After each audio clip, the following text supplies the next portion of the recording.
John Alva Leger. Right.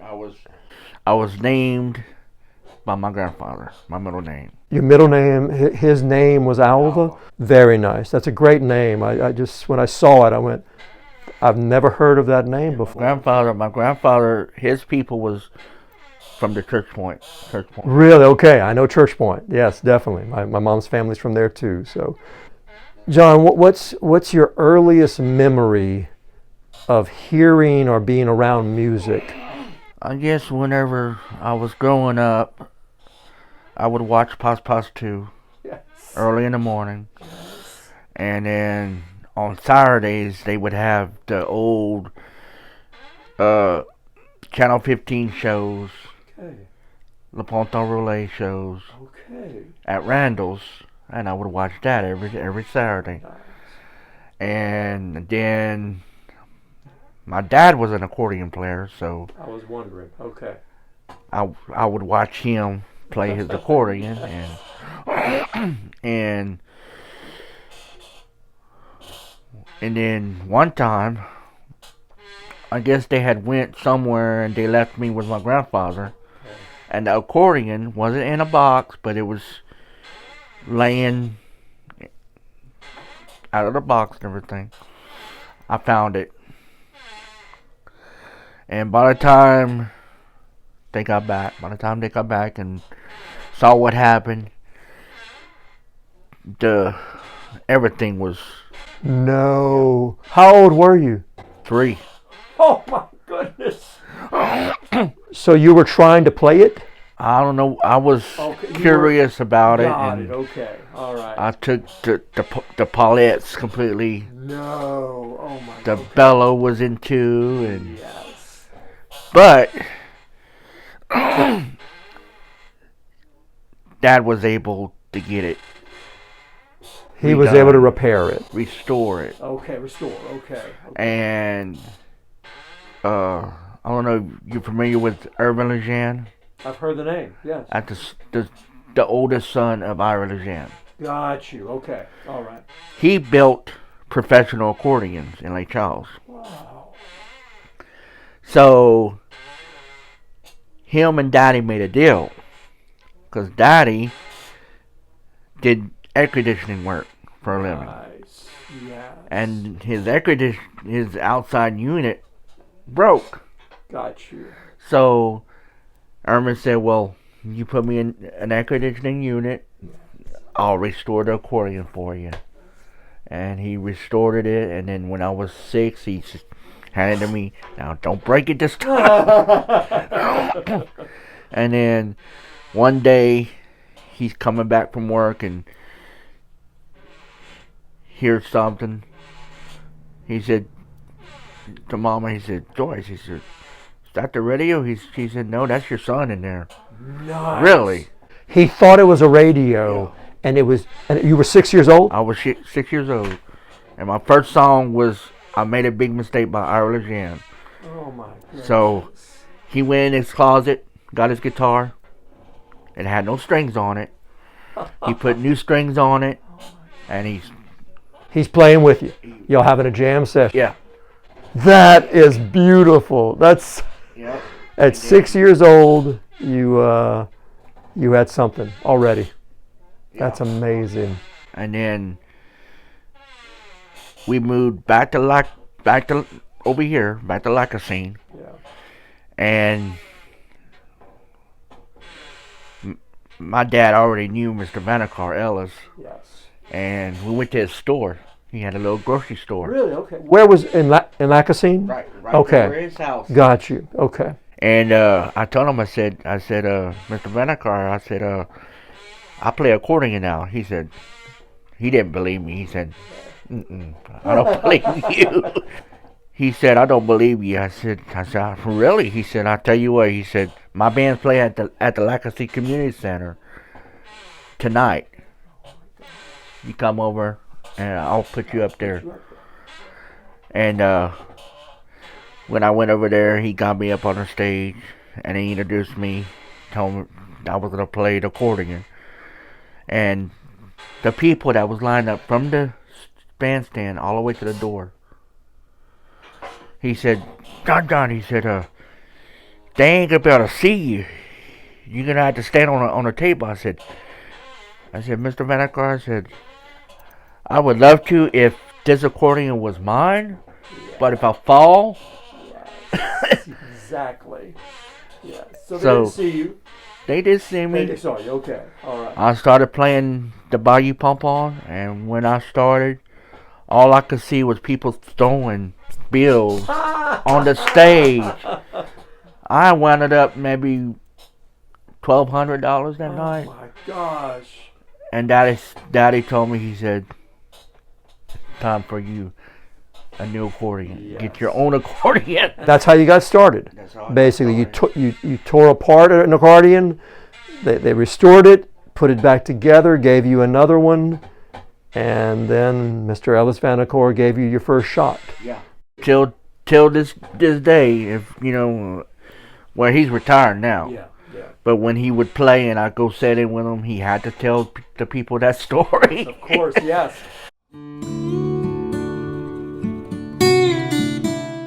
So accordion was your first instrument. Do you play any other instruments besides that? I play a little bit of harmonica. Nice, okay.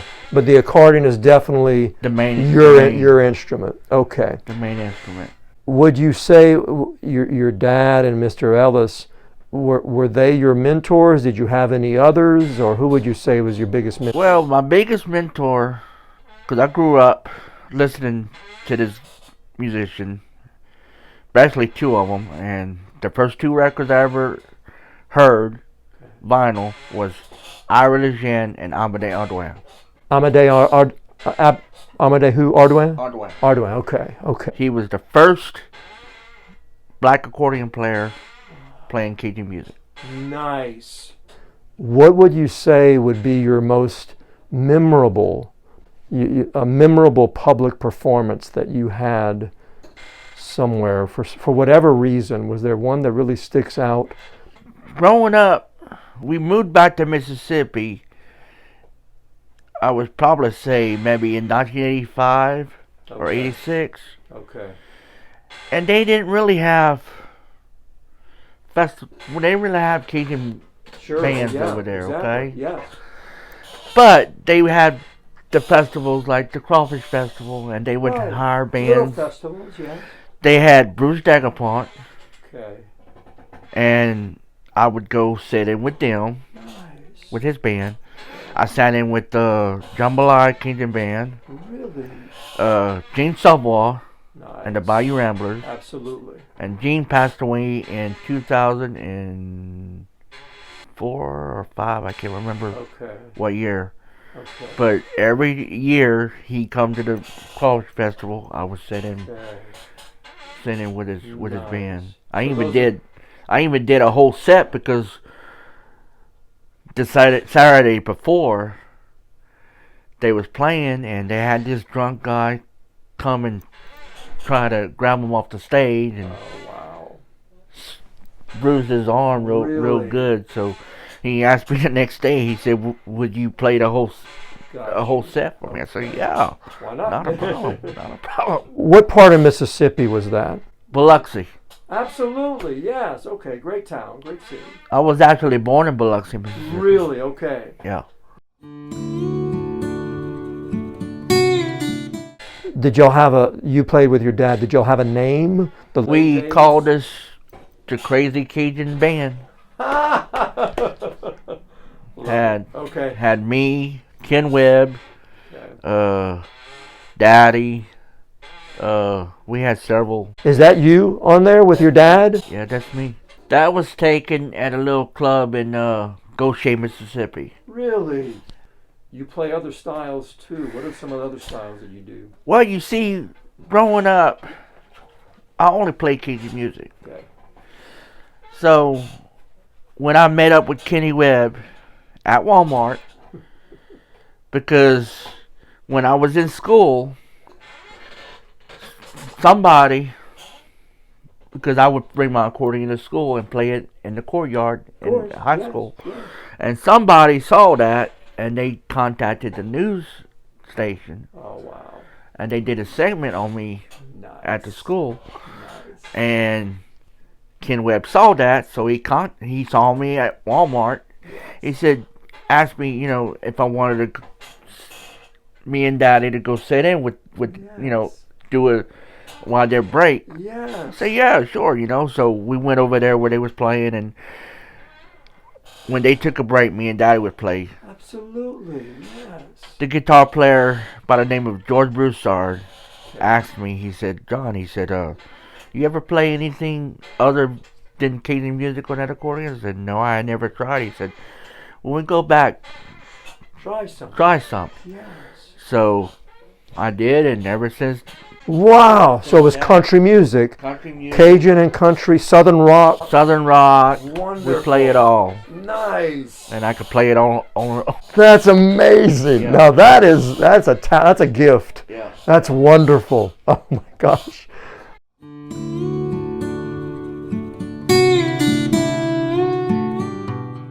You've been playing since you were 7. Actually 6. So that's right, six years old. That's right. Started playing and. That's right. Yes. Okay.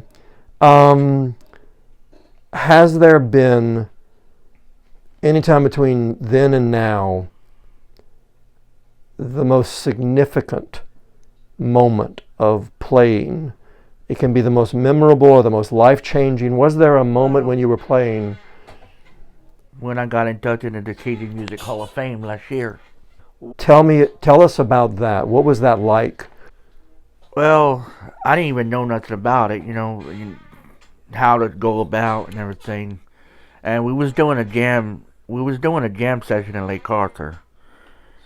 And August Broussard just came out and asked. He said, "Are you in the CFMA Hall of Fame?" I said, "No, not yet anyway." He said, "Man," he said, "you deserve it." He said, "You need." So, how did it go about? Somebody contacted me. Somebody from CFA? Yeah, contacted me. Okay. Neil Granger. Okay. He does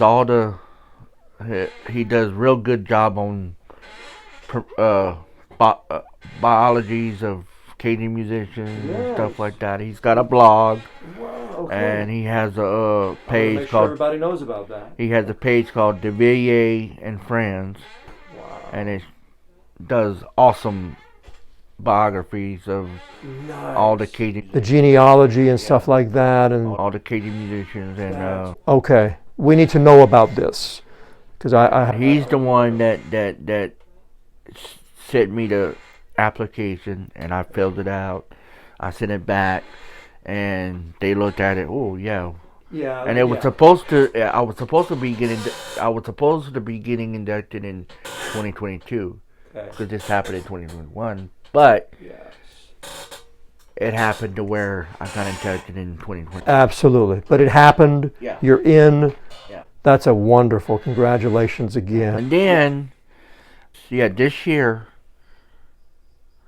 I submitted for my daddy to be inducted. Nice. But he didn't make it this year. But hopefully, maybe next year. Exactly. I was born with a birth defect when I was a baby. Okay. Can you tell us about? Yeah. It was called fetal alcohol syndrome. Really, I've heard of it. My mama, I guess back then they didn't know. Sure. And she was drinking, and my dad drank too, and everything, and they was trying to figure out what it was, and then when I was about maybe 10, I had a seizure. Okay. They put me in the hospital, and they was trying to. I had no idea, and but what a challenge to overcome. I'm good with it. Okay, you went through it, and you made yourself into an incredible human being, and we had tragedy. 99. My step grandmother Wilma passed away in March. You were talking about her, okay? And then on July 4th, 1999, we lost my sister. Wow. Sorry. Thank you, thank you. And then that November, we find out my mama had cancer. What So a year. Oh my we God. had to deal with that, and she, between me and Daddy, we had to take care of her. Of course. And sometimes it was Yeah. hell. Yes. Yeah. Because she was on different kind of medicines and the chemo, and Yes. and then May 2nd or May 1st, I'm playing in New Orleans, okay, at Michelle's. Okay. I'm playing everything, and we leave and we go back to Allen's, because when I played in New Orleans, I stayed at Alan Fondo's house. Got you. Okay. And he said, John, he said, on the way home, or back to his house, he said, what's going on with you? I said, what you mean? He said, you're not yourself. You wasn't, putting on a show. I said, well, I don't know, something ain't right. Yeah. So we get home, and then all of a sudden the phone rings, and he started talking in Cajun French on the phone. Me, I thought he was talking to one of his sisters, because they would talk. He said, John, answer the phone. Get on the phone. It's your daddy. I said, okay. I get on the phone. He said, he always called me by the name Neg. Neg, okay. Okay, that nickname that he gave me. Yes. He said, your mama's in the hospital. Okay. And it's not looking good. So, whenever we got off the phone and everything, Alan said, we got somebody to play in your spot. I said, well, I don't have to really go. He said, you need to go see your mama. I said, okay, I'll go. Because I didn't know how I was going to be affected seeing her hooked to all those machines. Exactly. Get there, I get to the hospital, I go in there, and I got weak. I had to walk out. Okay. And she died on May the 3rd. Okay. Yeah. Of. Her heart just gave out. Okay. Okay. And man, that was. That, yeah. I took it hard. I can imagine. How long did it take before you kept playing, or did you start playing right afterward? Well, I started. I still played music, but when I was at Allen's, I isolated myself. Okay. Yes. Okay. For You need some alone time. Yeah. when we buried Mama, Okay. Daddy was sick. Oh, really? Didn't know what was going on. Okay. But he was in the hospital. Wow. The doctor let him go home because he said, I have to take care of my wife. Yes. So Daddy told the family, y'all got to bring me to the hospital. Okay. So they brought him to the hospital. And Dr. Pablo, which was his doctor, he said, Amos, I got some good news and I got some bad news. He said, which one you want to hear first? He said, well, the good news. He said, well, good news is you're okay, but the bad news is you got a spot on one of your kidneys, Okay. which was cancerous. So they had to remove the kidney. Okay.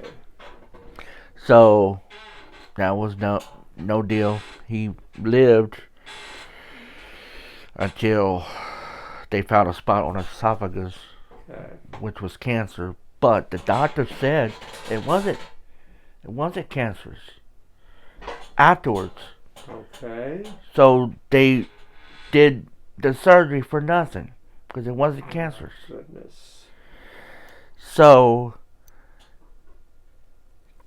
they kept trying to wing him off the respirator. Yes. Kept on. Nothing. Found out he had blockages in his heart. Okay. So they tried to put a balloon and went Got you. and stent but it didn't do no good. Yeah. On September 17th, he took his last breath. Oh, goodness.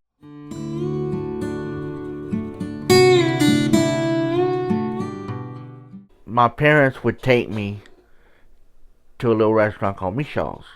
Yeah. And Where is that? in New Orleans. Yes, okay. And how we found that restaurant out was through one of my mama's best friends, Marcia Timmerman. Okay. She would tell us, she'd go with us and everything. Yeah. And that's where I met Alan Fontenot and the Country Cajuns. Wow. And I sat in with them and everything. And right before May 99, he comes to the table. He said, John, he said, Andrew wants to retire. I said, okay. He said, how would you like to replace him? I said, okay. I said, well, I have to try to convince my mama. Because my mama was close. Yeah, yes. Very. You're her son. Yeah. Yes. Yeah. When I was younger, yeah. she would tie me to the bridge. No. Yeah, with a rope. So I wouldn't fall in the water. Yeah. Okay. That's a protective mama. Yeah. And, yes, sir. Yes. And you take care of your kids. I started May the 3rd, 1999. Wow. And we played all over. We played the Jazz Festival every year. Nice.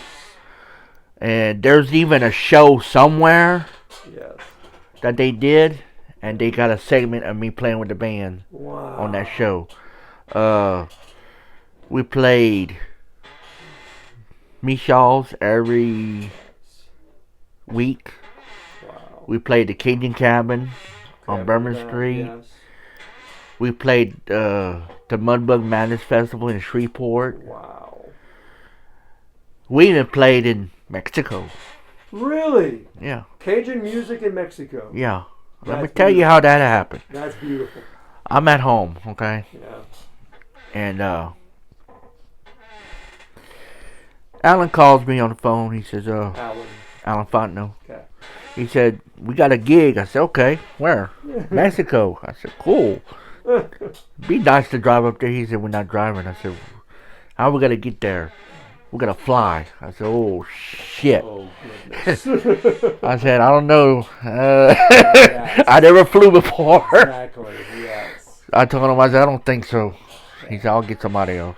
Okay. I kept thinking about it. I said, okay. I called him back. I said, I'll do it. He said, okay. So we get over there and everything, and we get on a plane. We get over there. I seen all these guards with rifles, and I said, oh my God. I said, what? I said, what did you put us in? Exactly, yes. So we get over there, and somebody told me, do not drink the water. Yes, yes. I didn't listen. Oh, no, I John. drank it. Oh, I drank no. it. I suffered afterwards. Yes, I think I've heard it's called Montezuma's Revenge. And then we played 7 nights, Nice. non-stop. Okay. Sometimes we played 2 nights in one row. Good. One yes. gig and 2 nights. And then, yes. Yeah. So in 2003, I was getting burnt. Yeah. I told Alan, I said, I can't do this no more. Yes. I'm getting burnt, dude. Yes. So I moved to Lake Charles. Okay. And that's where I met Ronnie Kershaw, which is Doug Kershaw's nephew. Okay, I was going to ask. Okay. Yeah, Doug Kershaw. Doug and Rusty, they're on. Miss Dottie talks about them. I sat in with Doug Kershaw. Really? In Biloxi. Excellent. That's excellent.